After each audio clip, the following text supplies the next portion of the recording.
네, 안녕하세요. 화요일 저녁 7시 우리 죽으면 어떻게 될까? 부처님이 가르쳐준 윤회 이야기, 네, 이 책의 진도를 나가는 수업 진행 중입니다. 지난주부터 우리가 제2부 스승에 대한 주제로 공부 들어왔고요. 그 중에 이제 제1장 죽으면 어떻게 될까에서 작은 1번 죽으면 어떻게 될까 1 스승이 필요합니다 라고 해서 사실 죽으면 어떻게 될까라는 이 질문이 누가 여기에 대해서 확인해 줄 수 있겠어요? 확인해 줄 수 없는 이 질문에 대해서 그렇다고 또 이 대답을 모르고는 또 사는 일이 어려워요. 죽은 다음에 정말 많은 사람들이 말하는 대로 죽음은 끝이요. 죽은 다음에 또 태어나서 윤회한다 이런 거 없어. 이게 사실이라 그러면 우리가 거기에 맞는 방법으로 살아야 하고요. 그런데 아닙니다. 죽은 다음에 또 태어나서 삶을 이어가야 합니다. 라고 하면 우리가 다음에 또 이어지는 삶에 대한 고려 위에서 지금 살아가는 방법이 달라져야 되잖아요. 이렇게 확인할 수 없지만 모르면 안 되는 이제 이런 주제다 보니까 누가 여기에 대한 답을 해줄 수 있느냐. 이 답을 주는 사람이 사실은 스승인 거죠. 그래서 스승이 필요하다라는 주제를 이제 지난주 우리 공부했고요. 그러면서 이제 아니 왜 죽기 전에는 내가 죽은 다음에 저 태어나 보고 태어남이 있으면 와서 알려줄게 라고 약속하고 간 사람들이 돌아와서 알려주지 않나. 이제 이런 부분도 우리 빠야시경 통해 가지고 좀 소개해 드렸지요. 자, 이제 오늘은 이어가지고 작은 2번이죠. 죽음은 어떻게 될까? 이 스승의 영역에 속하는 것 공부할 차례입니다.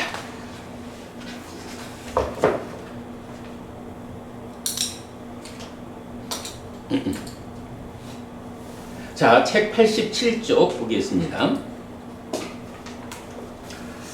사실은 오늘 공부에서 우리가 그 삶에 대한 산다는 게 내가 세상을 만나는 이야기 우리가 이렇게 알고 있잖아요. 그러면 내가 세상을 만나는데 나는 누굴까? 라고 하면 몸과 마음이 함께한 상태가 나라고요. 그럴 때 마음이 몸과 함께 세상을 만나는 이야기 이게 사는 건데 여기서 몸이라고 하는 것은 우리가 정확히 알아요. 그냥 한 100년 안팎 살다 보면 기능이 다 해가지고 더 이상 나의 몸으로 작용하지 못하면 죽는다 이렇게 말하거든요. 그런데 이 몸과 함께 나를 구성하는 마음이라는 것에 대해서는 도대체 이 마음이 몸 따라 죽는 건지 몸이 죽어도 따라 죽지 않는 건지 그런 가운데 이 따라 죽지 않는다고 하면 이 마음은 어떤 건지 이렇게 몸과 함께 나를 구성하는 마음에 대한 3가지 경우의 수로 삶을 접근하는 것. 그럴 때 부처님은 이 마음을 어떤 것이라고 설명하시는지 하는 주제가 이제 오늘 스승의 영역에 속하는 것 이래서 보게 될 거고요. 요 이야기, 이 마음이 3가지 마음 중에 어떤 것일까? 요 한 가지 대답을 우리가 확실하게 알면 사실은 불교 공부의 절반은 했다 라고 말해도 될 만큼 중요해요. 왜냐하면 12연기라고 그러니까 연기 12연기라고 하는 게 뭐냐 하면 바로 부처님이 마음이라는 게 그 3가지 경우 중에 3번 이런 마음이요 라고 설명하기 때문에 그런 마음이 몸과 함께 살아가는 과정에서 어떤 조건에 의해서 괴로움이 생겨날까, 이걸 설명하는 거거든요. 연기, 12연기라고 하는 이 진리를 이해하는 근본에 마음이 드는 게 어떤 거야? 몸하고의 관계성이 어떻게 되는 거야? 여기에 대한 답을 전제로 하는 거거든요. 어쨌든 오늘 우리가 그 이야기 볼 건데요. 저는 하여간 이 주제가 굉장히 중요하다. 특히 이 책이 죽으면 어떻게 될까? 윤회 이야기를 다루고 있는데, 윤회에 대한 결론이 바로 이 마음이 어떤 마음일까 하는 거로 결정이 되는 거거든요. 자, 그런 가운데에 일단 책 읽어보도록 하겠습니다. 87쪽입니다. 자, 죽으면 어떻게 될까라는 이 질문은 인류의 역사만큼 오래된 질문이라고 하겠는데, 이 질문에 답을 주는 사람들을 세상에서는 스승 또는 어떤 종교의 교주라고 불렀습니다. 그래서 죽으면 끝이라는 답에 접근하는 사람은 그런 답을 주는 이를 스승으로 선택하였다고 말할 수 있고, 죽음이 곧 새로운 시작이라는 답에 접근하는 사람은 그런 답을 주는 이를 스승으로 선택하였다고 말할 수 있습니다. 이렇게 직접 확인할 수 없는 질문은 그래서 스승의 영역에 속하는 것이라고 말해야 하고, 스승은 1. 죽으면 끝이라는 답을 주는 스승, 2. 죽음이 곧 새로운 시작이라는 답을 주는 스승의 두 부류를 말할 수 있습니다.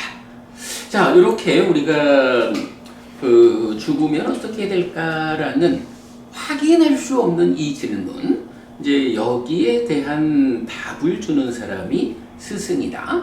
또 각 종교별로는 그 최초의 스승, 교주다, 이렇게 부른다는 거고요.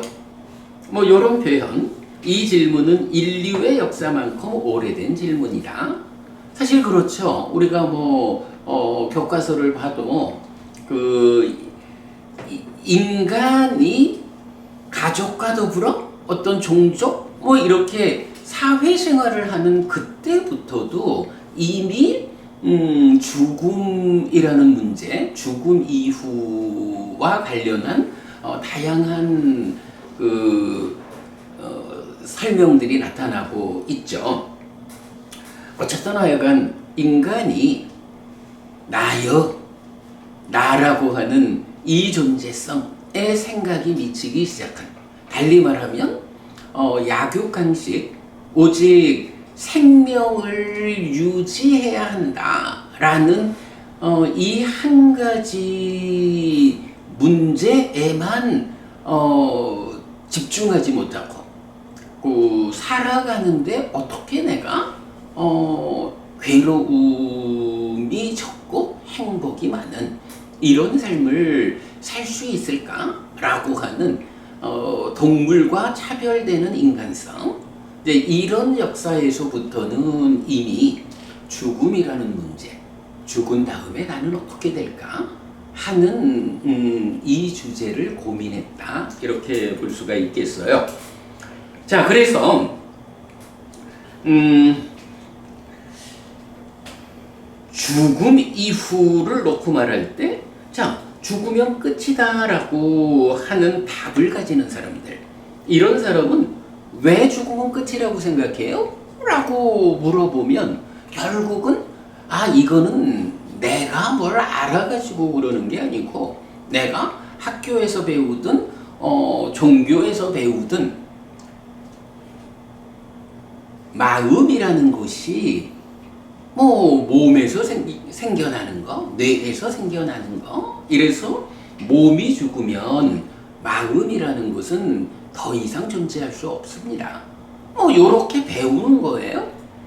꼭 종교라는 이름으로 배우지 않아도 학교에서 배우든 책을 통해서 배우든 이제 그런 스승들에 의해서 자기가 공감하면서 죽음은 끝이다. 이런 생각을 하는 거죠. 그런가 하면 죽음이 곧 새로운 시작이다 라는, 죽는다고 해서 끝나는 게 아니고 내 마음이 새로운 몸으로 가가지고 새로운 몸과 함께 새로운 삶을 시작하는 거예요. 이렇게 삶이 이어지는 거예요. 죽음이 곧 새로운 시작이다 라는 답에 접근하는 사람, 그런 사람들은 또 역시 자기 혼자 내가 생각하니까 이렇다 라고 하기보다는 어떤 형태로든 그렇게 알려주는 사람의 영향을 받아서 참으로 그게 맞겠다 이렇게 그런 생각을 하는 거죠. 그러니까 결국은 스승을 선택한 거다. 어떤 스승을 선택했을까? 이제 이런 차이죠. 자, 그래서 이렇게 직접 확인할 수 없는 질문은 스승의 영역에 속하는 것이라고 말해야 하겠다. 사실 우리는 스승의 영역에 속하는 거라는 이야기를 많이 해요. 대표적으로 우리가 어디서 그 얘기를 하냐 하면, 우리가 지난주 빠야시경 이야기하면서 원초적 바른견해 얘기를 했잖아요. 저 세상은 있다, 화생하는 중생은 있다, 업에는 과화부가 따른다 라고 할 때 그런 표현, 형숙 부모님, 이 세상이 있어요? 이 세상이요? 만약에 부처님한테 우리가 부처님한테 부처님 이 세상이 있나요? 이렇게 물어볼 필요가 있나요? 그건 필요가 없는 거야. 왜냐하면 내가 지금 살아가고 있는 이 상태가 이 세상이잖아. 그러니까 이거는 스승한테 여쭤봐야 할 이유가 없는 거야. 물론 이 세상을 살아가는데 어떻게 하면 괴로움은 줄어들고 행복은 늘어나는 이런 삶을 살 수 있습니까? 이런 거는 이제 스승한테 물어봐야 되지만 이 세상 자체에 대해서는 그 유무를 여쭤볼 이유는 없다고? 그런데 저 세상은 있나요? 이제 이런 질문은 우리가 계속 하는 얘기지만 모른단 말이야. 확인할 수가 없다고. 그렇기 때문에 확인할 수 없지만 모르고는 또 삶을 살기 힘든 이런 것 때문에 이제 누가 필요하냐? 스승이 필요하다. 그래가지고 저 세상이 있습니까? 라는 질문은 스승한테 해야 된다고요. 부처님이 원초적 바른견해에서 저 세상은 있다 라고 선언하는 것도 뭐예요? 스승이 아니고는 답을 줄 수 없는 문제이기 때문에 부처님이 선언을 한다고. 만약에 부처님이 아소가 부부님 그 경을 보는 동안에 이 세상은 있다 라는 부처님의 선언이 발견이 되나? 없죠. 그런 거는 있을 이유가 없어요. 부처님이 지금 우리가 살아가고 있는 이걸 보고 이 세상은 있다라고 선언할 이유가 없다고. 그래서 이렇게 저 세상은 있다라는 스승이 아니면 답할 수 없는 이제 이런 것이 스승의 영역에 속하는 거예요. 그런데 이제 또 문제가, 그럼 저 세상에 있어서 태어나야 한다라고 할 때 사실은 또 많은 사람들이 윤회하지요. 그런데 윤회하는데 어디로 윤회하느냐 하면 눈에 보이는 존재 상태, 인간과 축생. 인간과 축생이라는 이 눈에 보이는 존재 상태, 여기로 윤회합니다. 이렇게 말하는 사람도 많아요. 그래서 이제 우리가 그렇지 않아요. 지옥도 있고요, 악귀도 있고요, 천상, 하늘 세상도 있어요 라고 말하면, 아니 요즘 같은 과학 시대에 그런 생뚱맞은 말을 합니까? 이런 사람들도 있어요. 그런데 이제 사실은 그게 조심스러운 거야. 빛이라는 것도 보면요, 우리는 빛 가운데 빨주, 노초, 파남보, 요 가시광선, 인간의 눈으로 감지할 수 있는 만큼만 보잖아요.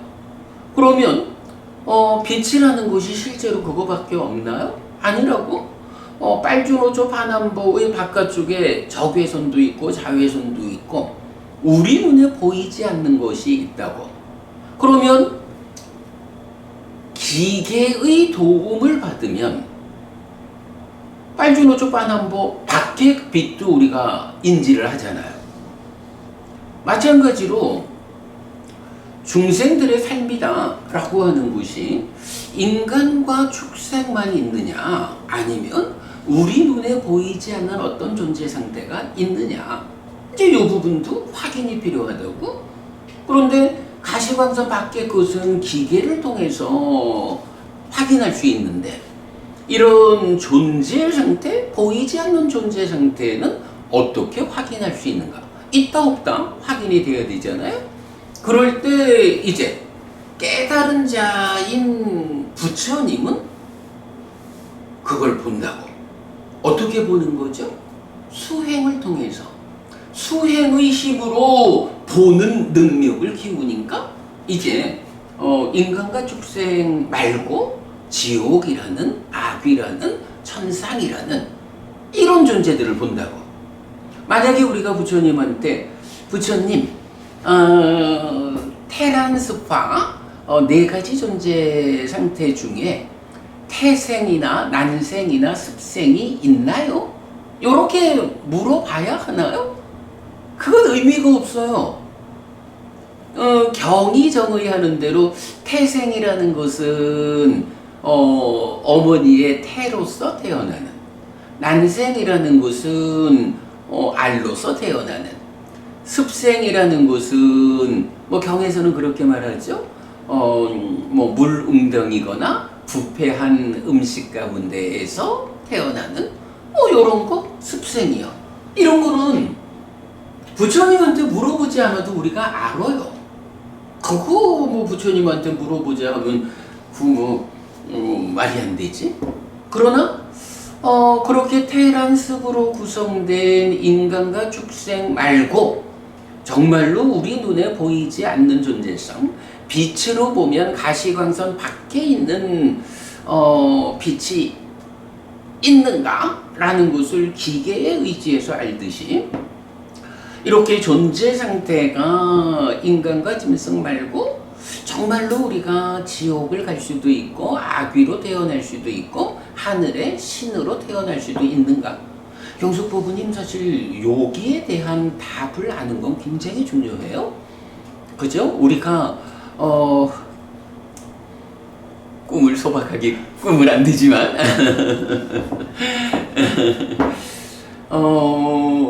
우리가 사실 열심히 공부하고 배워 아는 대로 실천하는 일을 통해 가지고 이런 삶에 대한 시각에 의해서는 나는 죽은 다음에 한국에 태어나고 싶어요. 최선의 노력을 통해서 이렇게 작은 꿈을, 소박한 꿈을 가질 수도 있지만, 이제 어떻게 아느냐에 따라서 나는 지금 이러한 노력의 결과로, 이런 공덕의 결과로 죽은 다음엔 하늘에 태어날 거예요.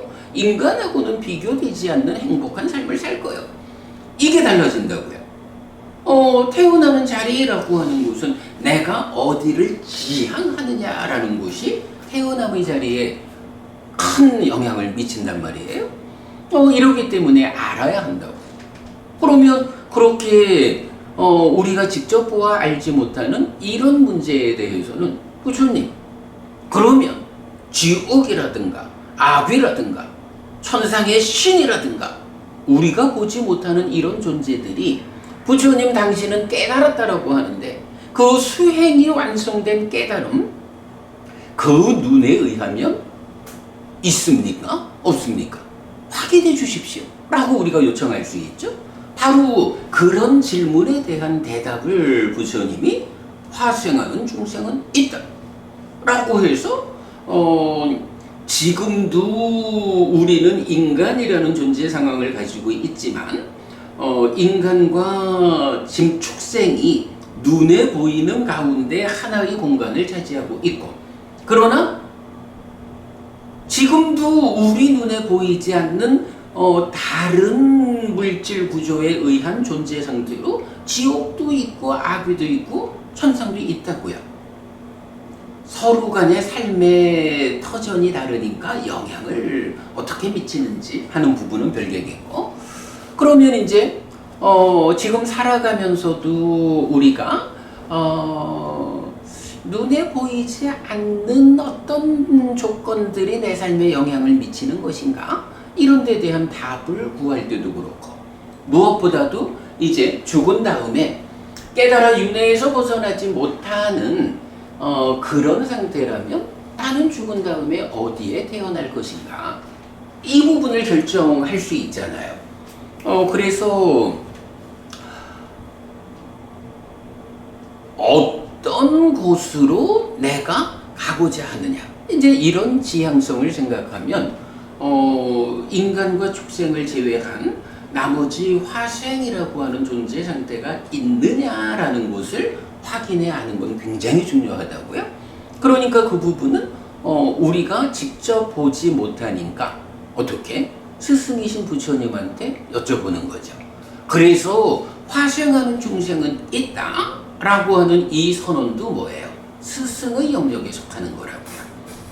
그런가 하면 이렇게 스승의 영역에 속한, 그래서 지옥, 축생, 아귀, 인간, 천상이라는 5갈래의 존재 상태가 있다. 그러면 그 중에 나는 어디에 태어날 것인가? 당연히 하늘에 태어나야겠죠. 그런데 하늘에 태어나고 싶다고 맘만 먹으면 태어나는 건 아니잖아요. 부처님, 어떻게 하늘에 태어날 수 있습니까? 하늘이 정 어렵다 하면 인간으로는 최소한 태어나고, 인간으로 태어날 때 부잣집 아들로 태어날 수 있습니까?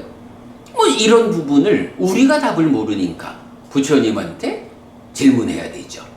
그럴 때 부처님이 업에는 과와 보가 따른다 라고 하는 3번째 선언을 하죠. 어떤 업을 짓느냐? 자, 업이라고 하는 게 중생이라는 존재가 한마디로 말하면 업을 잇는 자잖아. 지금 내가 어떤 행위를 하느냐에 따라서 행위의 결과를 이어가면서 삶이 방향성을 갖는다고요. 그럴 때에 자, 그대가 이렇게 하늘에 태어나고 싶다면 하늘로 이끄는 영향력을 가지는 업을 지어라, 행위를 하라. 그러면 어떤 것이 하늘로 이끄는 업이고 어떤 것이 지옥으로 이끄는 업이냐 라는 부분을 경은 대표적으로 과도, 보도, 괴로움이어서 지옥으로 이끄는 힘을 가지는 10악업은 피하라. 과도, 보도, 행복이어서 하늘로 이끄는 힘을 가지는 10선업은 적극 실천하라. 이래가지고 부처님이 업에는 이렇게 그 영향력으로 과와 복, 이렇게 삶을 이끌기 때문에 그대들이 하늘에 태어나고 싶다라고 하면 이렇게 하늘로 이끄는 10선업을 실천하라. 이런 답을 주는 게 뭐예요? 어디 가고 싶어? 가고 싶은 대로 가는 방법을 내가 알려줄게. 이건 사실은 우리가 모른단 말이죠. 우리가 모르는 내 삶의 방향성에 대해서 부처님이 이끌어주는 거잖아요.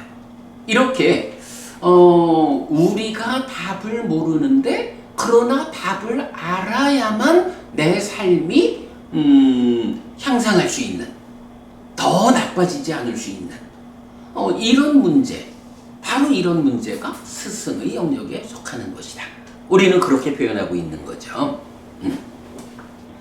자, 그래서 이렇게 직접 확인할 수 없는 질문은 그래서 스승의 영역에 속하는 것이라고 말해야 하고, 그럴 때 스승은 죽음은 끝이라는 답을 주는 스승이 있고, 죽음이 곧 새로운 시작이라는 답을 주는 스승의 두 부류를 말할 수 있습니다. 어쨌든 요건 분명한 거야, 그죠? 죽음은 끝이요, 아니요. 끝이라고 말하는 스승이 있고 아니라고 말하는 스승이 있고 두 부류의 스승이 있어. 그런데 몸과 마음으로 구성되고 몸이 기능하지 않음으로써 죽음을 맞게 되는 이것을 존재, 유, 바와라고 부릅니다. 자, 요 존재라는 개념이 있어요. 요게 이제 빨리어로는 바와라고 하는데 중국에서 유로 번역을 했어요. 요 유라는 거, 우리 연기 12연기에서 욕이 10번째 있는 거죠. 그래서 무명을 조건으로 행들이, 행들을 조건으로 식이, 식을 조건으로 명색이, 명색을 조건으로 유깁, 유깁을 조건으로 촉, 촉을 조건으로 수, 수를 조건으로 애, 애를 조건으로 취, 취를 조건으로 유. 이렇게 존재라는 데까지를 오면 이 존재의 삶 가운데 몸이 유지되는 동안은 한 100년 순환적으로 반복해서 살아가고, 그 가운데 몸이 무너지면 새로운 몸으로 식이 옮겨가서 다음 삶을 시작하는 것을 유를 조건으로 생이 있다, 이렇게 말하는 거죠. 그리고 생을 조건으로 노사, 이렇게 말하는 게 12영이라고요. 그래서 존재, 바와 유라고 하는 것이 사실은 12영기의 중심에 있다. 이 존재가 무명으로부터, 그 부분이 우리 늘 말하는 무명이 스민 삶이죠. 무명이 스민 중생의 삶에서는 이 존재라고 하는 것이 몸에 구속되어 있어서 몸이 무너지면 또다시 몸으로 가서 태어나는 이런 윤회하는 중생의 삶에 사실은 그 중심에 윤회하는 그자, 나라고 하는 존재성, 요게 있는 거거든요. 어찌 보면 사실은 오랜 세월 그 유라고 하는 이 존재에 대해서 어찌 보면 하여간 우리 선배 스님들이 12영기를 삶에 적용해서 정확하게 해석이 안 된 점이 있었는 것 같아요. 우리는 사실 어떤 점을 봐요? 그 행위가 있잖아. 사람들은 보통 업이 행위가 윤회한다 이렇게 말하지만, 히디가 부부님, 업이 윤회하나요? 아니잖아, 그치? 업 짓는 자, 그치? 업 짓는 자인 내가 윤회한단 말이야. 그 과정이 뭐냐 하면 업에 의해서 무명과 가래, 이런 유의적인 업을 지으면 식이 머물고 늘어난다. 그래서 명색이 참여해서 존재가 형성되는, 요렇게 설명되는 취를 조건으로 유가 있다라는 요 과정에서 우리가 확실하게 확인하는 것이 업이 윤회하는 게 아니고 업 짓는 내가 윤회한다, 요걸 보는 거잖아. 근데 이제 오랜 세월 우리 선배 스님들이 그 부분을 주목하지 않은 것 같아.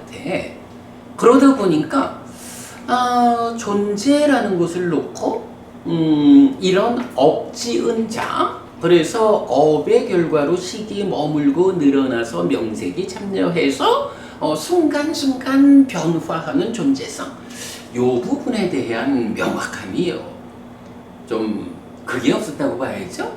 그러다 보니까 오랜 세월 12영기를 해석하는 주석된 내용으로 보면 이 업을 생유, 업유 이렇게 두 가지로 표현을 해요.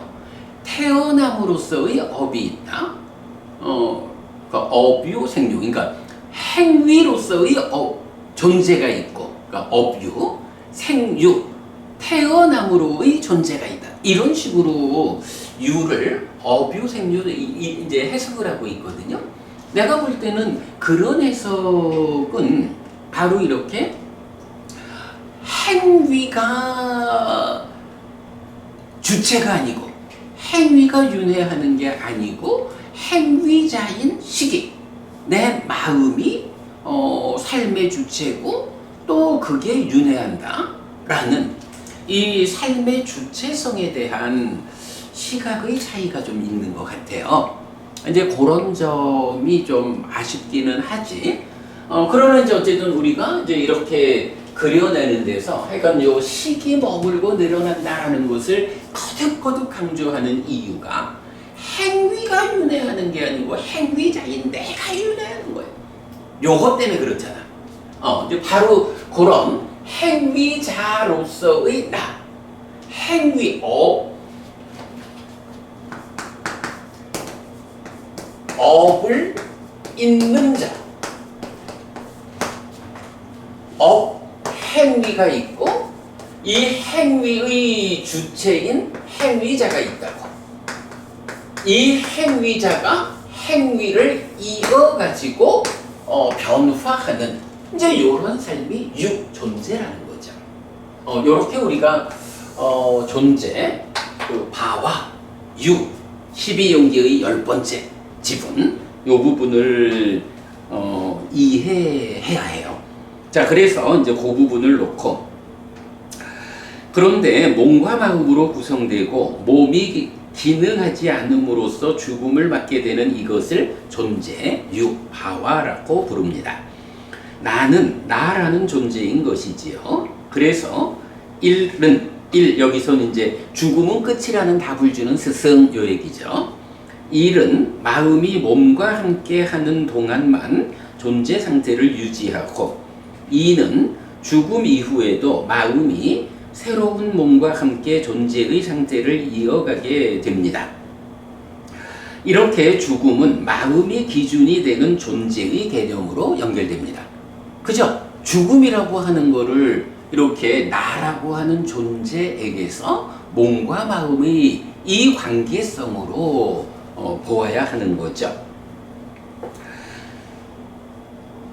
이때 죽음 이후에도 새로운 몸과 함께 존재 상태를 이어가는 경우의 마음은 주의해야 하는데, 이 마음에 대한 두 가지 관점이 있기 때문입니다. 이제 요게 아까 제가 말씀드린 오늘 공부하는 내용이 뭐 불교 공부의 절반은 된다고 봐야 합니다 라고 하는 그 내용이 되는 거죠. 자, 이건 두 가지 마음이 있는 거예요.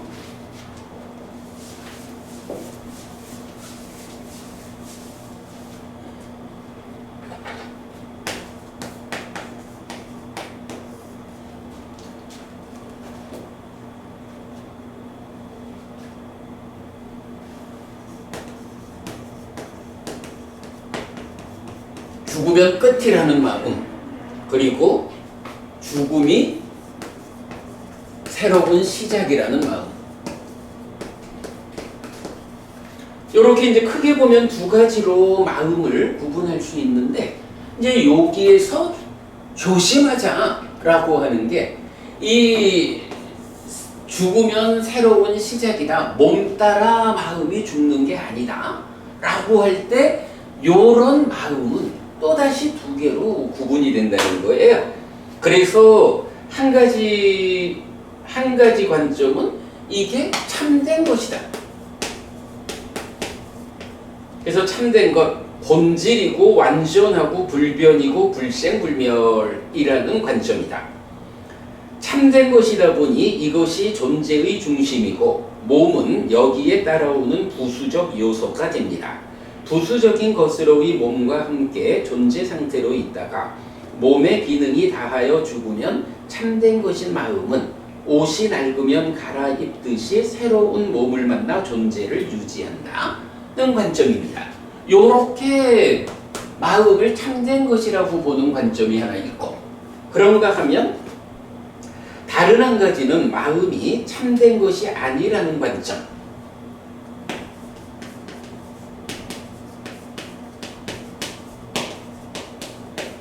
이렇게 이제 구분이 되는 거죠. 그래서 참된 것이 아니라는 관점은 본질이 아니다, 결점이 있다, 불완전하다, 변화하고 생멸하는 것이다. 이렇게 놓고 보면 이게 전혀 반대죠. 참되다라는 요 측면에서 보면 이 마음은 본질이야. 그리고 완전해. 그러니까 변하지 않아. 그러니까 생멸이 없어.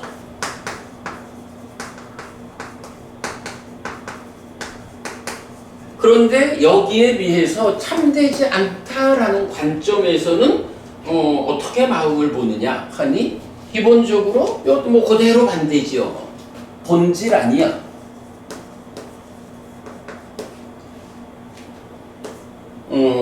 결점이 있어. 그러니까 불완전해. 불완전하다라는 걸 경은 이제 결점으로 표현을 하죠. 그리고 변하는 거야.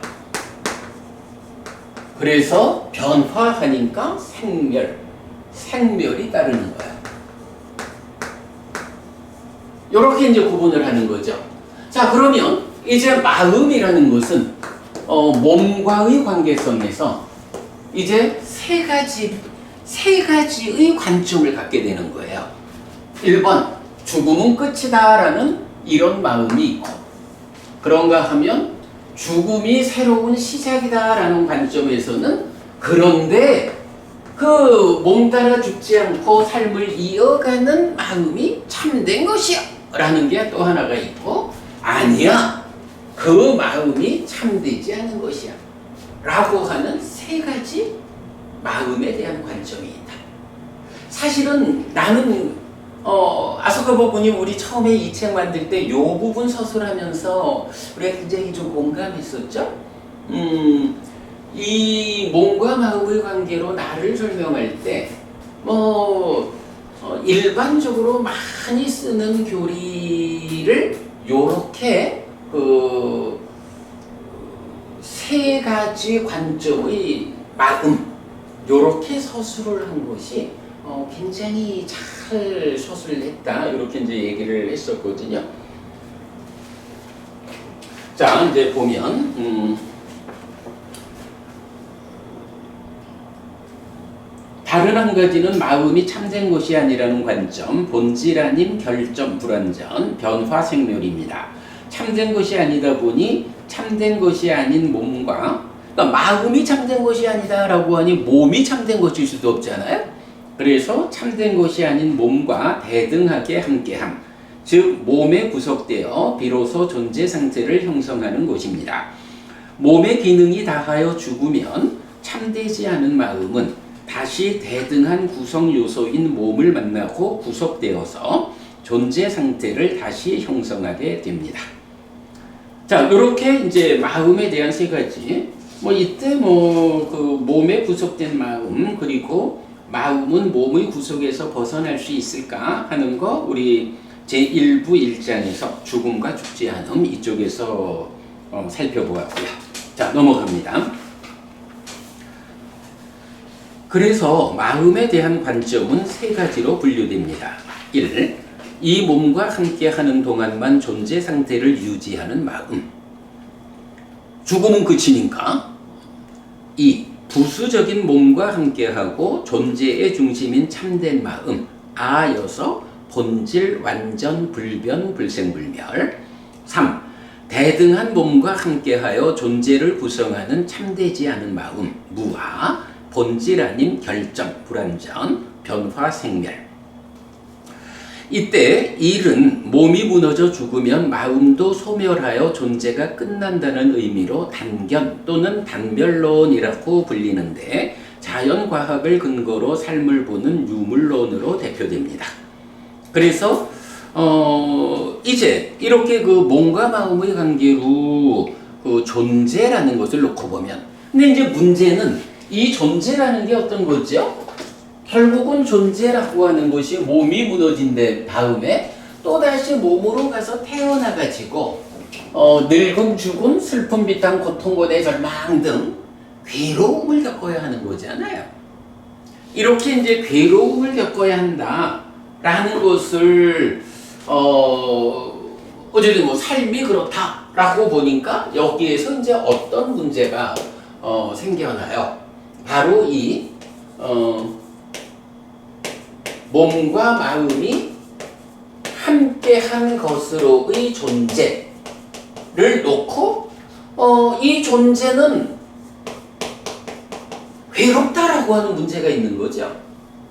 그러니까 이제 우리가 다 그런 거 상관 않고 살아가는 사람도 많지. 그런데 이런 존재의 문제를 어렵게 공부하자라고 하는 이유는 뭐겠어? 바로 이 존재가 괴롭다라는 것, 이거를 착각한 거야. 괴롭다, 존재는. 그러니 어떻게 이 괴로움에서 괴로움을 소멸할 수 있을까? 근데 사실은 이게 뭐예요? 불교의 최상위 개념은 보와 우면. 부처님, 그러니까 예전에도 지금도 나는 오직 고와 고멸을 꿰뚫어 알게 한다. 불교의 최상의 개념은 괴로울 것인가, 괴롭지 않을 것, 행복할 것인가. 요거잖아요. 그러면 이제 여기서 바로 이런 문제, 존재라는 것은 괴로운데 그 괴롭지 않은 고멸이라는 것은 어떻게? 아소카 부부님, 존재는 괴롭다고. 그러면 괴롭지 않은 삶, 고멸은 어떻게 얻을 수가 있는 거죠? 존재에서 벗어나. 그죠? 여기에서 바로 존재에서 벗어남. 이런 개념이 필요한 거죠. 이런 방향성. 그래서 이제 우리가 이렇게 뭐 마음을 몸과 연결 지어 가지고 세 가지 이런 형태로 이해를 하자라는 것은 결국은 몸하고, 그러니까 이 마음이 어떤 존재성을 가지는 것이냐에 따라서 몸과 마음의 상태에서 어떻게 존재에서 벗어나서 괴로움을 소멸할 수 있을까? 요것 때문에 사실은 이런 주제를 살펴보는 거잖아요. 자, 요렇게 존재에서 벗어남이라는 요런 관점을 우리가 주목하자라고 하니까 이제 책에서 몸이 무너져 죽으면 하는 이제 유물론으로 대표된다. 단견 단멸론 요거를 존재에서 벗어남의 주장 1 이렇게 본 거예요. 마음에 대한 관점이 세 개가 있으니까 마음이 어떤 것이냐에 따라서 그 존재에서 벗어남으로써 고멸을 실현하는 방법도 세 가지가 있는 거죠. 네, 그래서 이제 보면 이때 요거 존재가 아까 봤지만 바와였죠. 존재에서 벗어난다라는 요거는 원어가 어떻게 돼요? 위바와. 요 개념은 이건 우리가 잘 봐야죠. 위바와 존재에서 벗어남. 그래가지고 마음이 이런 세 가지의 관점으로 설명이 된다면 바로 그 마음이 몸과 함께한 존재로의 삶에서 벗어나서 고멸을 실현한다 라고 하는 여기에 대한 관점도 그대로 세 개가 되는 거겠죠. 자, 그래서 몸이 무너져 죽으면 마음도 소멸하여 존재가 끝난다. 이런 단견 단멸론, 유물론 요것은 존재에서 벗어남의 주장에서 보면 첫 번째 주장이 되는 거예요. 죽음에 의해 소멸함으로써 몸의 구속에서 벗어난다. 사실은요, 우리 마음이라는 게 몸 따라 죽지 않는다라는 성질 때문에 그렇다면 이 마음을 어떻게 잘 가라앉혀가지고 존재라고 하는 이 괴로움의 상태에서 우리가 벗어날까? 요거를 따지고 있는 건데 지금 단멸론, 마음이라는 게 몸 따라 소멸하고 마는 거다. 이렇게 보면 고멸이란 개념이 사실은 의미가 없는 거야. 그죠? 마음이라는 것이 계속 살아가고 있는 것 때문에 그 마음에 따르는 삶의 문제가 괴로움인 건데 어찌 보면 아주 단순한 거야. 한 100년 살다가 몸이 무너져 죽었다. 그러면 마음이라는 게 몸 따라 없어진다는 거잖아. 그러면 마음이 몸 따라 없어지는데 괴로움이라는 게 남아있나? 괴로움은 누가 괴로울 거야? 괴로움이라는 자체가 우리가 아까 업이라는 것이 업이 윤회하는 게 아니라 업 짓는 자, 행위자가 업을 이어서 윤회한다. 이렇게 했듯이 동일하게 괴로움이라는 것도 괴로움 자체가 무슨 의미가 있어? 괴로움을 누가 괴롭습니까? 이거 문제인데 이제 몸이 무너져 죽으면 마음도 따라서 소멸하고 만다라고 하면 괴로움의 당사자가 없어지잖아. 그죠? 괴로울 자가 없는 거야. 그러니까 이렇게 죽음에 의해 소멸함으로써 몸의 구속에서 벗어난다? 몸으로 가지 않게 된다? 그거 고멸이다. 요렇게 주장하는 것, 존재에서 벗어남의 주장의 첫 번째인데, 문제는 요거는 마음에 대한 이해가 잘못되었기 때문에 이렇게 죽음에 의해 소멸함으로써 몸의 구속에서 벗어납니다라는 존재에서 벗어남, 위바와 고멸의 주장은 안타깝게도 거짓입니다. 이건 참이 아닙니다. 이렇게 정리한 거죠. 자, 그런가 하면 이는 이제 부수적인 몸과 함께하고 존재의 중심인 참된 마음, 이제 아트만인 거죠. 이는 어떤 몸과 함께하든 본질로서의 마음은 변화가 없이 유지되는데 상견 또는 상주론이라 불리고, 창조주 하나님 브라흐마의 창조와 그의 분신인 아트만으로서 삶을 설명하는 힌두교, 브라만교가 포괄적입니다. 사실은 창조주 하나님 이야기를 많이 하죠, 여러 종교가. 그런데 이제 대부분 그 창조주 하나님 얘기를 하는 종교들이 보면은 조금 좀 시야가 좁다? 이렇게 이제 볼 수가 있는데, 창조주 하나님의 창조를 말하는 종교 중에서 가장 포괄적인 입장을 갖는 게 바라문교, 그러니까 브라만교, 힌두교 이렇게 이제 표현을 한 거죠. 그런데 이제 문제는 이런 그 브라만교는 아트만인 마음을 이야기하면서, 문제는 그 아트만인 마음이 몸과 함께한 존재 상태, 여기에서 어떻게 고멸을 실현할 거냐, 어떻게 그 존재에서 벗어날 거냐 라고 방법을 제시해야 되는데, 이제 힌두교에서는 뭐라고 하냐 하면 수행을 통해서 범아일려를 실현함으로써 몸의 구속에서 벗어난다, 이렇게 표현을 하는 거예요. 범아일려라는 게 뭐냐 하면 창조주 하나님 브라흐마하고 그의 분신이어서 모든 존재 가운데 주인공으로 자리하고 있는 아트만, 이 두 개가 원래는 하나요. 같은 존재성을 가지는 거예요. 요렇게 말뿐만 아니라 힌두교의 수행 방법에 의해서 아트만인 나의 존재성이 창조주 하나님 브라흐마하고 일치되는, 부합하는, 합쳐진다 이렇게 말을 해도 되는가 잘 모르겠어. 요렇게 범아일려라고 하는 완성을 제시하면서, 그렇게 되면 이제 몸의 구속에서 벗어난다. 몸의 구속에서 벗어나니까 존재를 형성하지 않는다. 존재에서 벗어난다.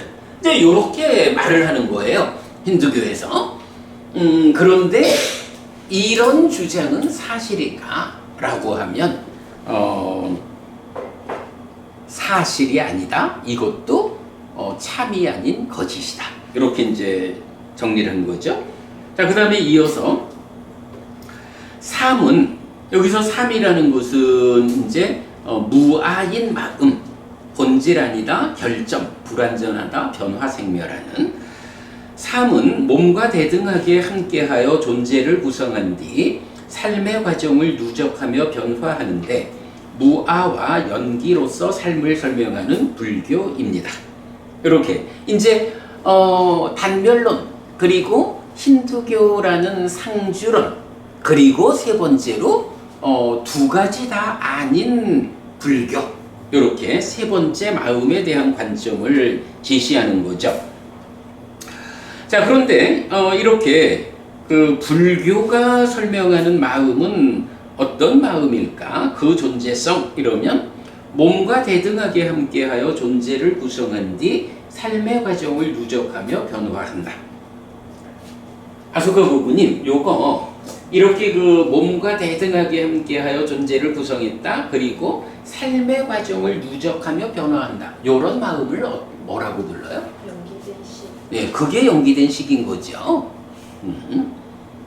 자, 그래서 이제 보면 이렇게 그 불교는 존재에서 벗어남이라는 측면에서 세 번째 주장이 되는데, 수행을 통해서 무명과 애를 버림으로써 몸으로 가지 않게 되어 몸의 구속에서 벗어난다. 요거죠. 무명과 가래 때문에 유의적인 업을 지어가지고 식이 머물고 늘어나면서 존재가 구성되면 몸이 무너질 때에 또다시 몸으로 간다 라고 하는 이런 현상 때문에 이제 윤회를 하게 되는데, 수행을 통해 가지고 바로 그 무명과 가래를 버리면, 그래서 몸이 무너진 뒤 몸으로 가지 않는다 라는 이제 그런 상태를 만들면 그게 몸의 구속에서 벗어나는 것이다.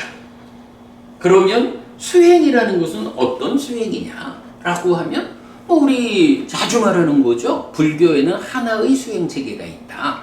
사념초로 시작하고 사마타 위파사나로 완성되는 수행이다 라는 거죠.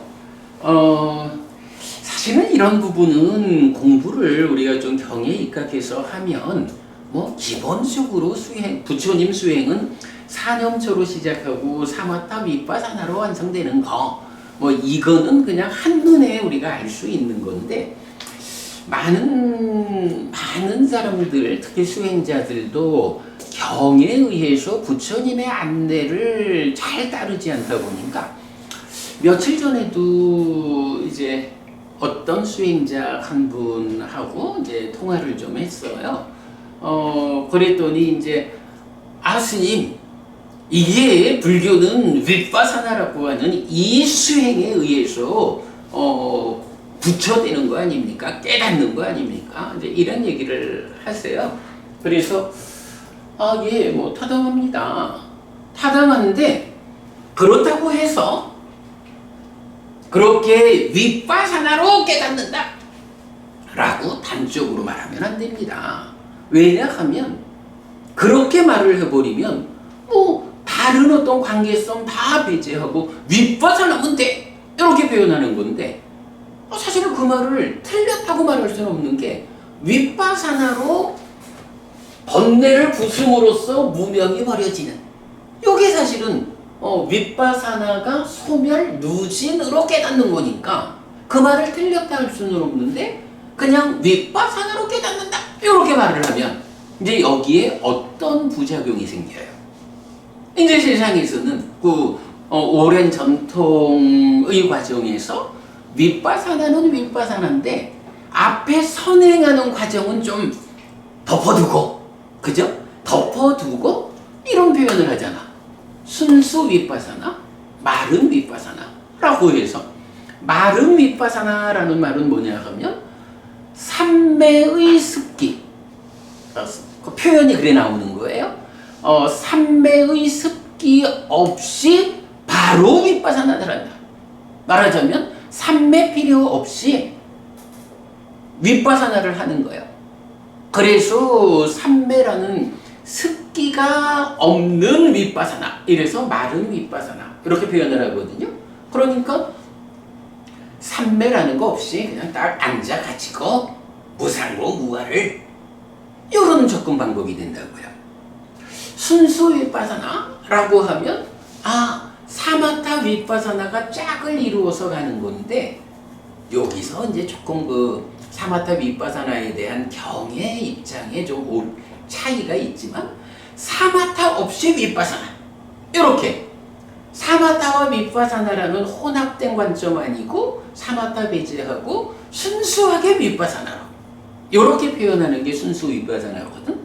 그러다 보니까 윗바사나로 깨닫는다라는 말을 틀렸다 할 수는 없는데, 이게 문제는 선행하는 부분을 다 감안한 마지막 단계의 윗바사나를 말하는 거냐, 아니면 선행하는 부분 배제하고.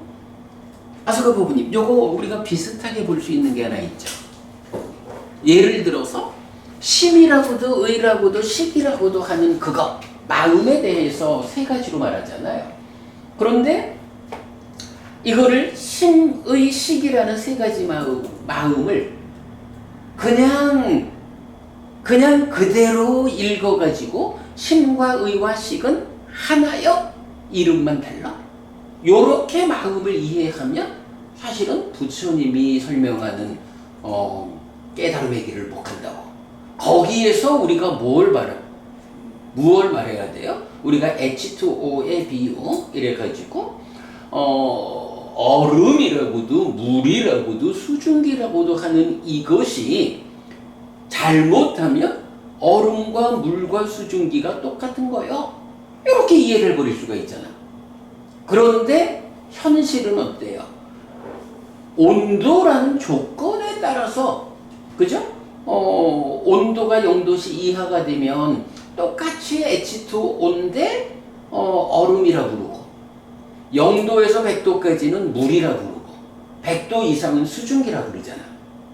요거 H2O라고 하는 본질은 같은 거지만 우리가 현상적으로 보면 얼음과 물과 수증기는 전혀 다르잖아.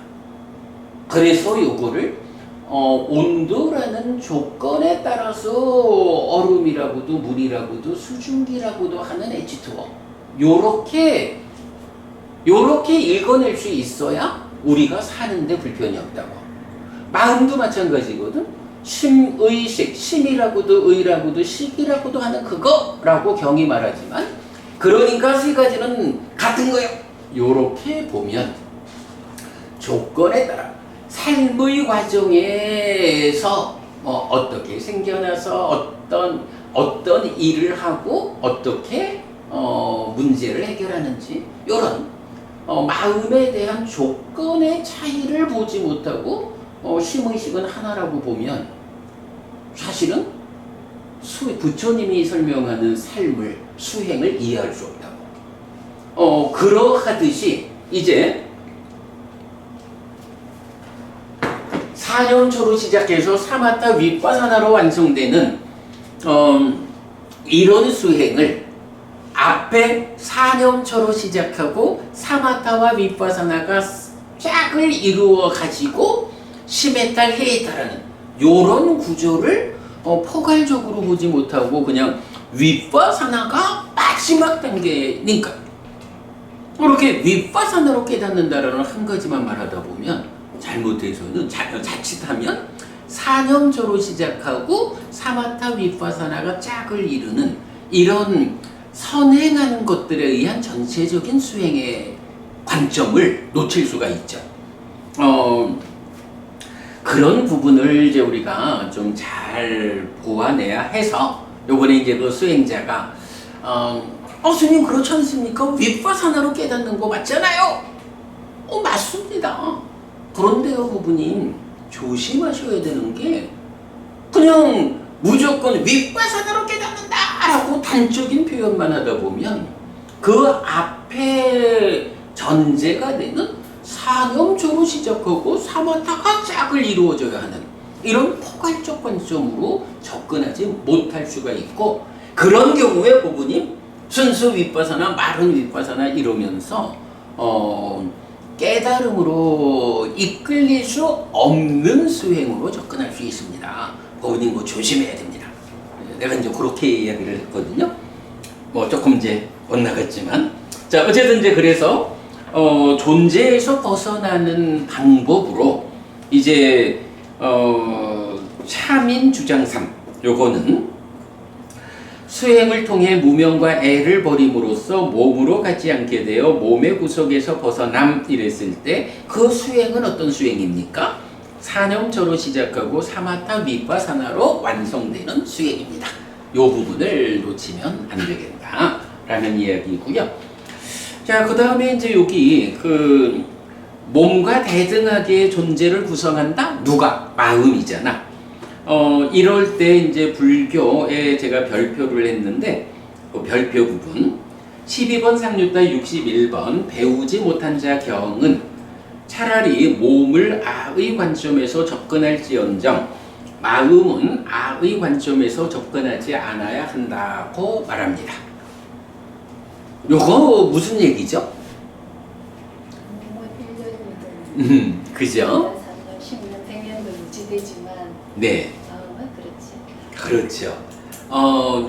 마음이라는 거는 심지어 이런 거죠. 그 경에 보면 비유하기조차 힘들다라는 게 세 가지가 나와. 경숙부부님, 우리가 살다 보면 어떤 경우든 다 이러저러하게 좀 비유적으로 설명할 수 있잖아. 근데 비유하기도 힘든 게 세 가지가 있다 하거든. 어떤 게 비유하기도 힘들까? 마음. 세 가지야. 첫 번째는 하늘이 얼마나 행복한지. 우리가 하늘에 태어나야 한다 라고 말을 하는데, 하늘에 태어나야 하는 이유가 뭐냐 하면 괴로움이 소멸돼. 물론 완전한 소멸은 아니지만 인간의 삶과 견주면 그 하늘은 얼마만큼의 괴로움이 소멸해서 얼마만큼 행복한지, 하늘에 태어나면 얼마나 행복한지, 이거는 비유하기도 힘들다. 그래요. 역으로 지옥이 얼마나 괴로운지, 요것도 하긴 그렇지 그 하늘도 지옥도 이게 다 화생의 영역이잖아요.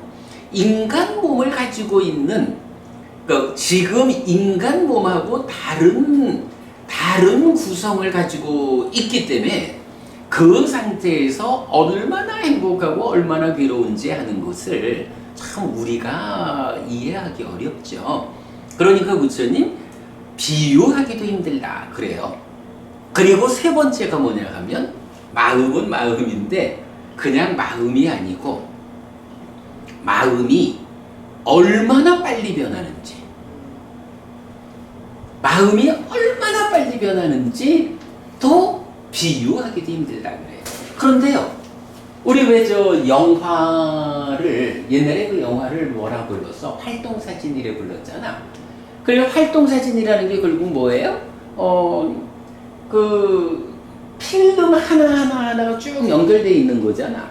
그런데 이거를 1초에 몇 번?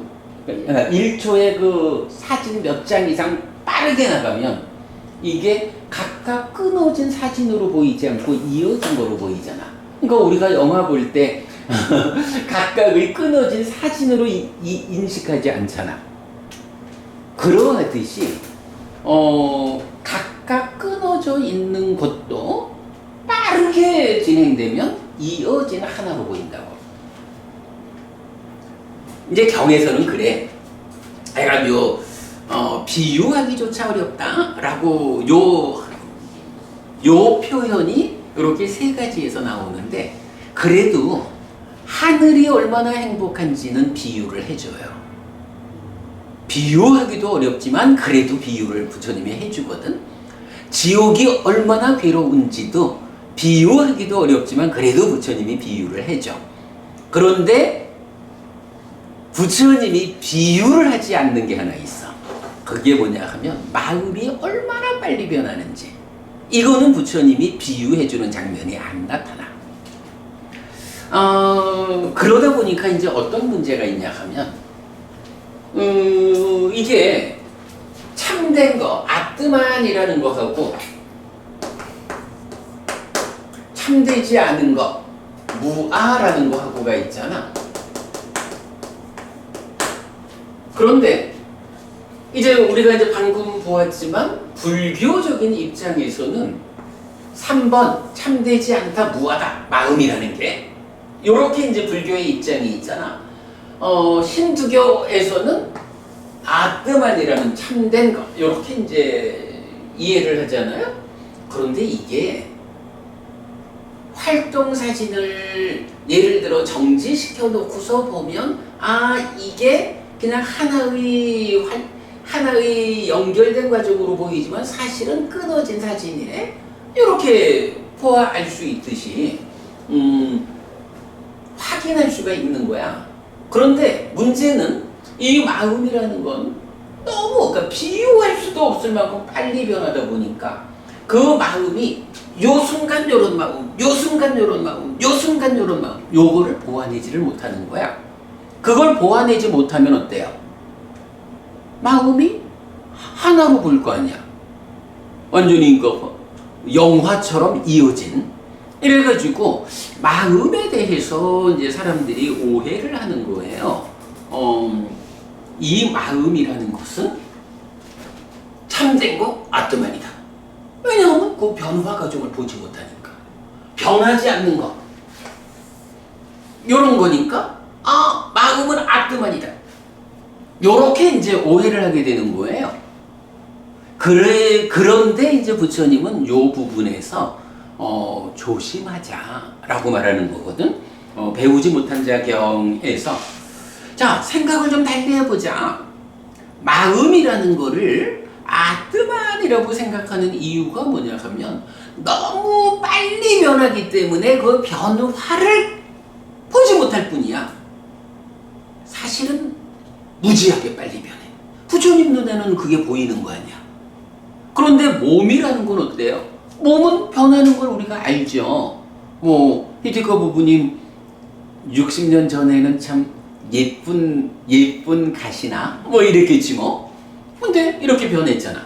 그런데 사실 또 어떻게 생각하면 60년 전에 히티커 부부님이나 60년이 지난 지금의 히티커 부부님이나 어쨌든 나는 박재림이요. 똑같지 뭐. 요렇게 본다면 차라리 몸하고 마음하고 요 두 가지 중에 어쩔 수 없이 둘 중에 하나는 아뜨만이라고 보아야 한다면 차라리 몸을 아뜨만이라고 봐라. 몸은 60년도 100년도 어쨌든 이게 나요 라고 내 몸의 존재 상태를 유지해 주잖아. 마음은 우리가 보아내지 못해서 그렇지 사실은 이 마음은 순간순간 비유하지도 못할 만큼 빠르게 변하고 있는 거야. 부처님은 그 부분에서 이 부분에 대해 주목하지 않으면 몸은 60년 전하고 견주어 보니까 변했잖아. 그러니까 몸은 아뜨만이 아니야. 무아야. 그런데 마음이라는 것은 마음은 그냥 내 마음이잖아. 연결되어 가잖아. 아뜨만이잖아. 이렇게 볼 수 있다는 거야. 너무 빨리 변하는 걸 못 느끼니까. 그래서 부처님 내 마음에 대해서 분명히 알아야 한다. 빨리 변해서 느끼지 못하고 있을 뿐이지 마음은 무하다. 요걸 보아내지 못하면 어떻게 되는 거예요? 참된 거 아뜨만이라고 보아서 신득의 신자가 되는 거예요. 그걸 보아내면 어떻게 되는 거예요? 참되지 않은 거 무아라고 보아서 부처님 제자 불교 신자가 되는 거예요. 사실은 불교 안에서도 이런 부분은 주목해야 되죠. 마음이라는 것이 진여라거나 마음 주인공 이래서 변치 않는 마음을 설정하는 작업을 불교에서도 한다고. 부처님의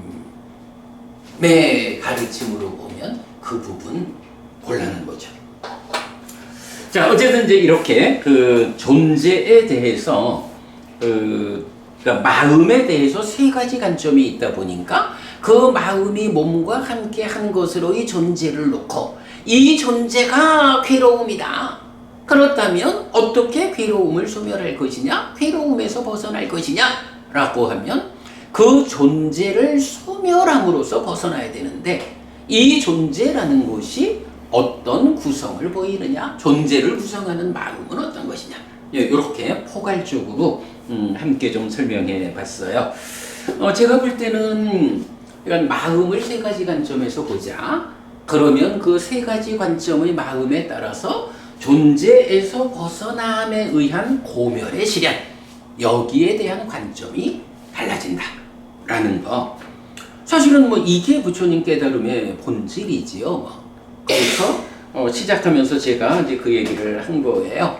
오늘 공부가 불교 공부의 절반은 담고 있다 라고 말한 거.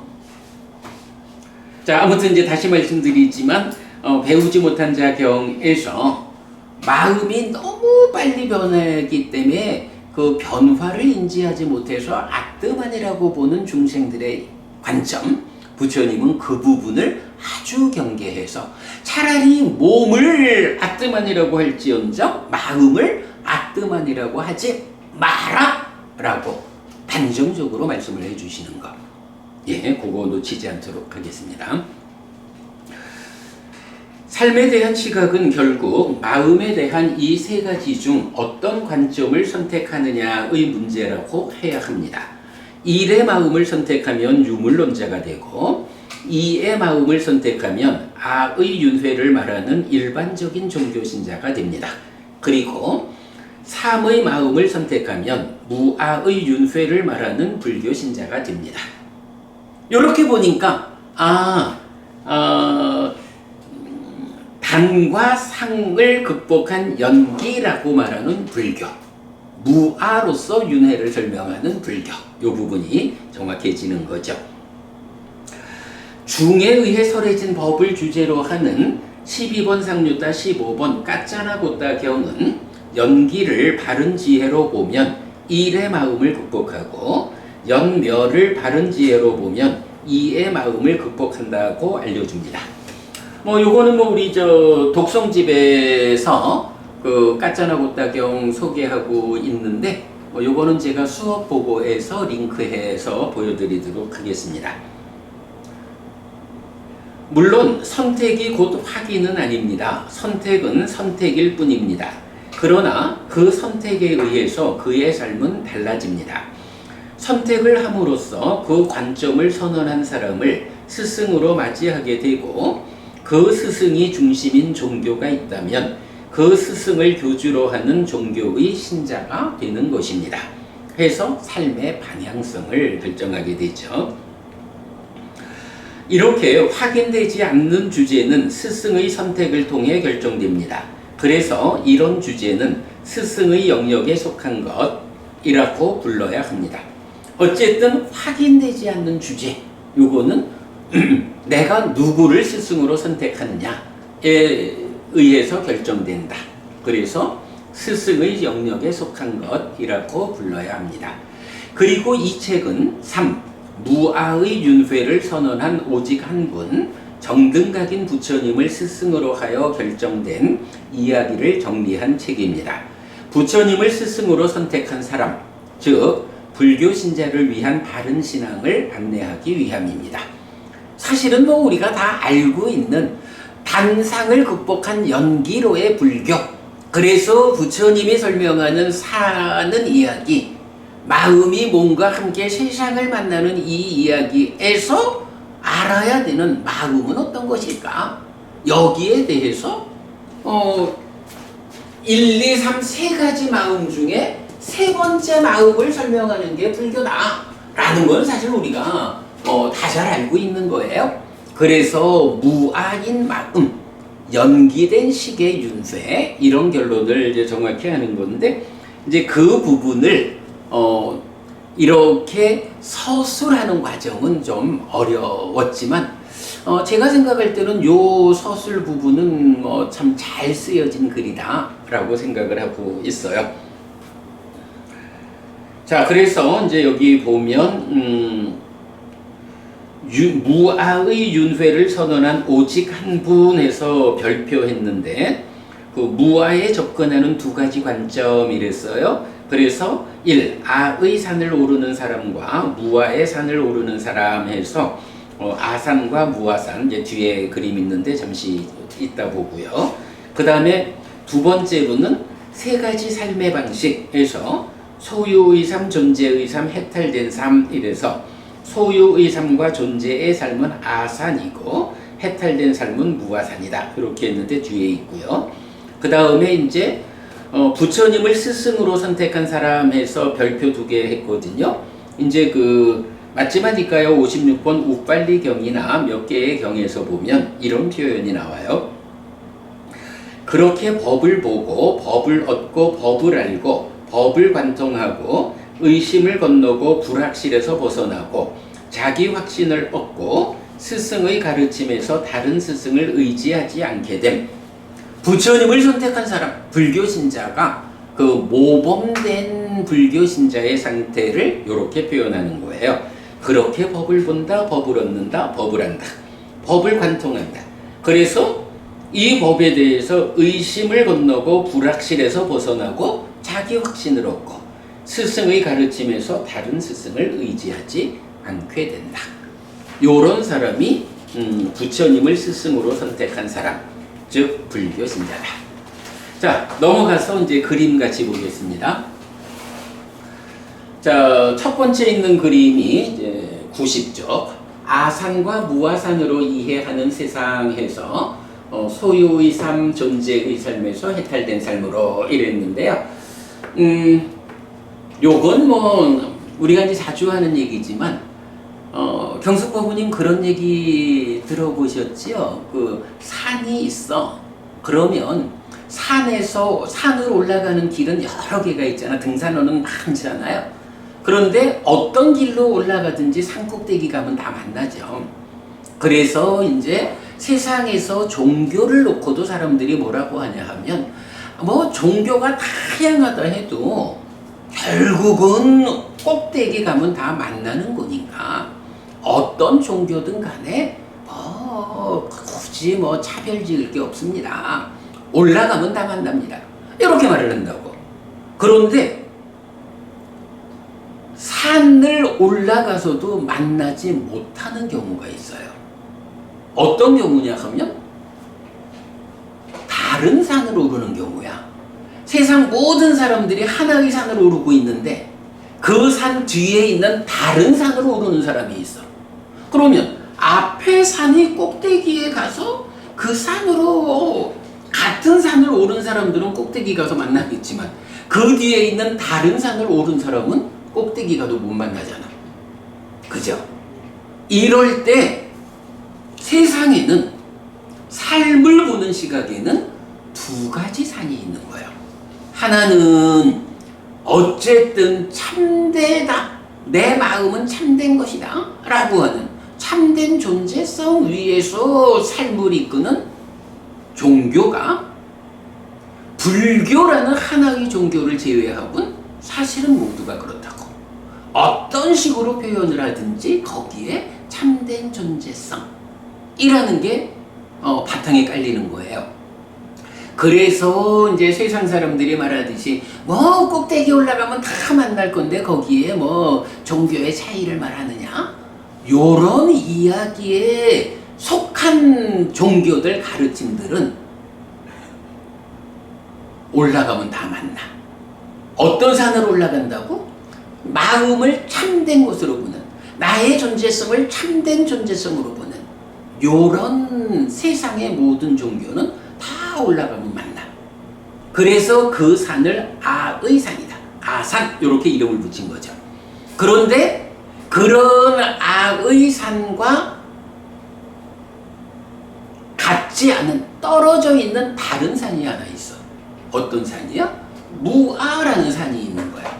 마음이 참된 것이 아닙니다 라고 마음에 대해서 정확하게 보아낸 이런 무아의 산을 오르는 하나의 가르침이 있는데 바로 그게 부처님의 깨달음 불교거든요.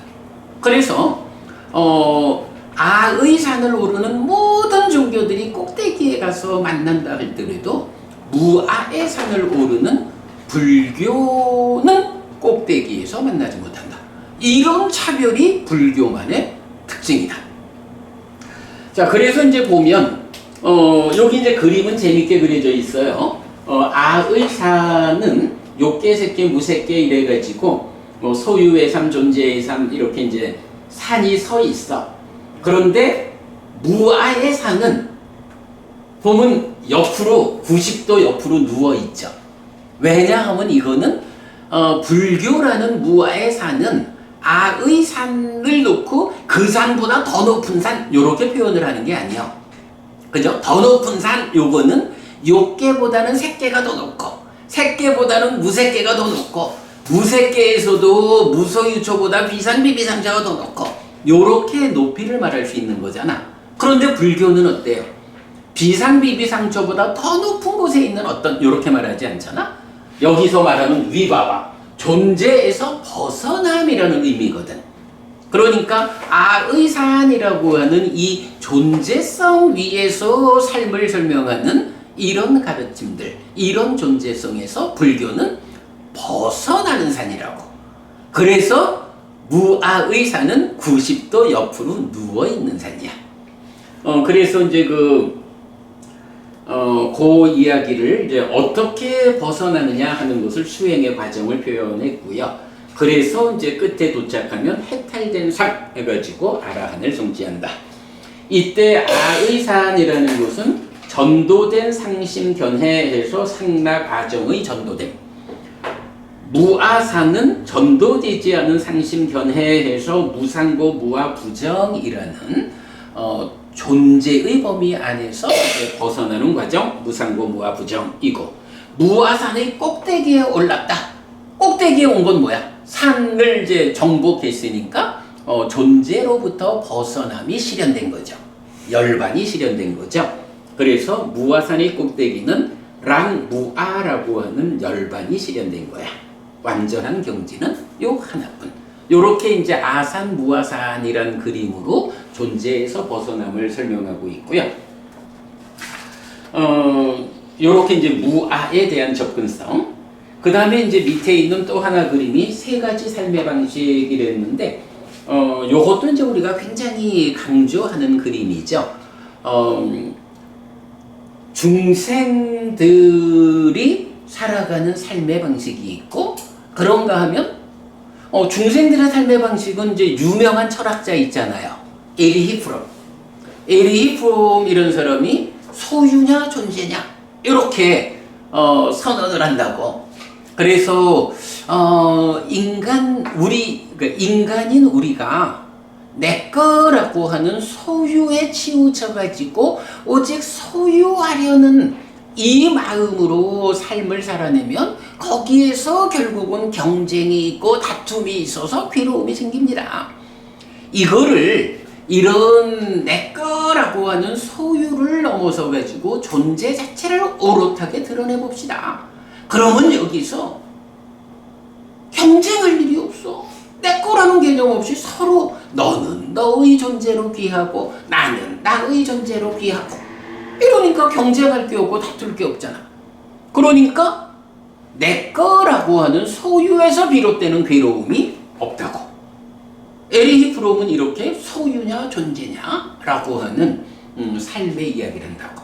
그런데 에리히 프롬 경숙부분이 에리히 프롬보다 더 뛰어나고 훌륭하고 똑똑한 사람이 있지. 누구게? 부처님이겠지 뭐. 에리히 프롬도 보완하지 못한 부처님만이 보완에는 또 한 단계가 있어. 그게 뭐냐 하면, 자, 소유냐 존재냐 해가지고 소유의 문제를 극복하고 존재를 오롯이 드러냈다.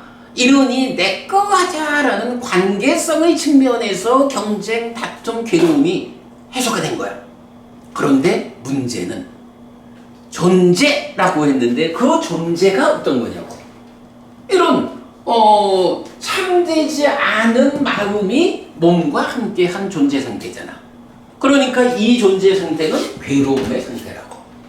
소유에 따르는 괴로움은 해소했다 해도 존재 자체에 내재한 괴로움이 있다고.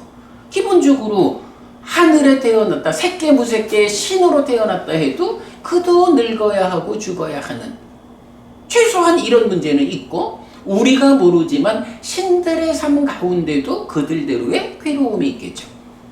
이런 존재에 내재한 괴로움의 문제는 남아있다고.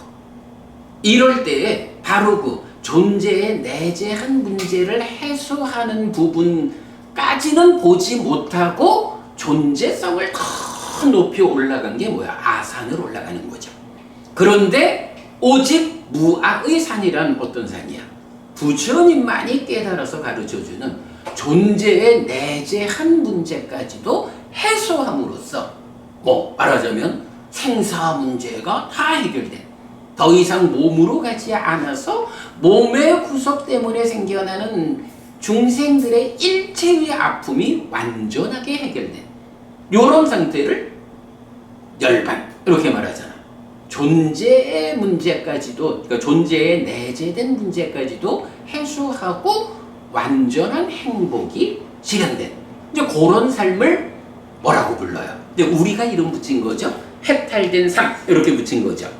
그래서 에리히 프롬이라는 참 위대한 철학자가 소유냐 존재냐 이렇게 말을 하지만 에리히 프롬보다 훨씬 더 훌륭한 스승 부처님은 오직 부처님만이 존재에 내재된 문제들까지도 완전히 해소된 해탈된 삶을 제시한다고요. 그래서 불교만이 이런 소유와 존재 그리고 해탈된 삶이라는 제3의 완성된 삶을 제시한다. 네, 그 부분을 이렇게 세 가지 삶의 방식으로 그려낸 게 이 그림이죠. 네, 오늘 우리 그 마음이라는 것을 어떻게 보아야 합니까? 하는 마음에 대한 세 가지 관점 보았고 그 마음이 어떤 것이냐에 따라서 존재성이 세 가지로 구분되고 그럴 때에 그 존재에서 벗어남이라는 것이 어떤 방법으로 성취되느냐 하는 거 그래서 이제 아산, 무아산 세 가지 삶의 방식까지 이렇게 살펴보았어요. 뭐니 해도 여러분 마음은 너무 빨리 변해서 우리가 그 변화를 인지하지 못하지만 마음이 아뜨만이 아니다 라는 것이 부처님 깨달음의 근본이다 라는 것. 자, 오늘 여기까지 하죠. 마치겠습니다.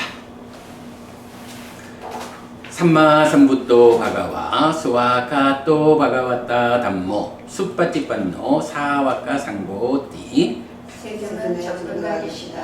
생전으로부터 복은 잘 쓰여졌다. 제자들의 사과는 잘 실천한다. 찌란띠타뚜 로카스밍 삼마삼부타 사사난띠 전능각의 가르침이 이 세상에 오래도록 머무르기를 이차마항 얀양 야지뚱 양마마 아싸 디가라땅 히타야 수카야띠 오랫동안 나에게 이익과 행복을 주는 자성을 실천하리라. 이당 다낭 페따낭 냐띠 살로 히타낭 우파까빠뚜 이당 다낭 페따 냐띠 살로 히타 파리 분잔뚜띠 이 도시가 돌아가신 신주와 혈육들에게 도달하기를 이 도시를 돌아가신 신주와 혈육들이 사용하기를. 오늘도 우리가 훌륭한 법의 등을 함께 달았습니다. 이 법의 등의 공덕이 오랫동안 여러분들에게 이익과 행복으로 함께하기를 바랍니다. 또한 오늘의 이 법보시의 공덕이 여러분 생각하시는 그분들에게 도달하고 사용되기를 바랍니다. 수고하셨습니다.